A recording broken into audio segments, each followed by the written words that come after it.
जब किसान ने भगवान शिव को कराया गलती का एहसास। हम सभी व्यक्ति को अपना काम बड़ी निष्ठा और निस्वार्थ भावना से करनी चाहिए। गीता में भी भगवान श्री कृष्ण ने कहा है कि कर्म करो, लेकिन फल की चिंता मत करो, क्योंकि कर्म करना ही व्यक्ति के अधिकार में है, उसका फल नहीं। कई बार हम परिस्थितियों के कारण या फिर भावनाओं में बहकर कुछ ऐसे फैसले कर देते हैं जिससे हमारा कर्म प्रभावित होता है। आपको कर्म क्यों करना चाहिए? आइए जानते हैं भगवान शिव और किसान की कहानी से। एक बार भगवान शंकर पृथ्वीवासियों पर कुपित हो गए और माता पार्वती को साक्षी मानकर संकल्प किया कि जब तक पृथ्वीवासी नहीं सुधरेंगे तब तक वे शंख नहीं बजाएंगे।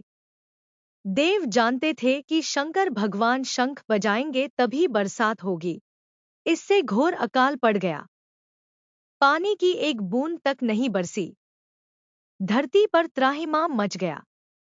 ऐसे में एक दिन भगवान शंकर पार्वती आकाश में विचरण कर रहे थे तो उन्होंने एक अजीब दृश्य देखा कि एक किसान भरी दोपहरी में चिलचिलाती धूप में खेत की जुताई कर रहा है।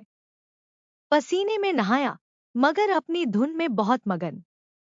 जमीन पत्थर की तरह सख्त हो गई थी, फिर भी वह जी-जोड़ मेहनत कर रहा था। उसकी आंखों में आत्मविश्वास था और उसके पसीने की बूंदों से उम्मीद टपक रही थी। भोलेनाथ व पार्वती बदले हुए वेश में आकाश से नीचे उतरे और उससे कहा, अरे भाई, तू क्यों बेकार कष्ट उठा रहा है?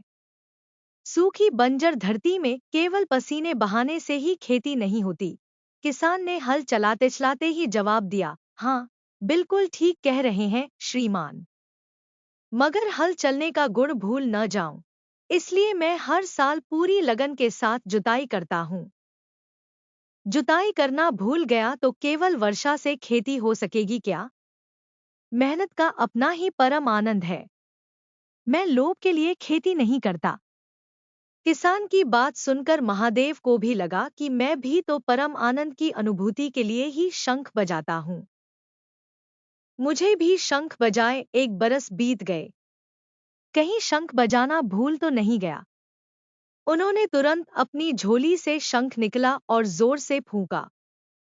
चारों ओर बादल की घटाएं घुमड़ पड़ी। बिजली चमकने लगी और जोरदार बारिश होने लगी। इस वर्षा के स्वागत में किसान के पसीने की बूंदें पहले ही खेत में गिरकर चमक रही थी। इसलिए हमारा जो काम है उसे अपनी पूरी निष्ठा से बिना किसी लोभ लालच के करना चाहिए।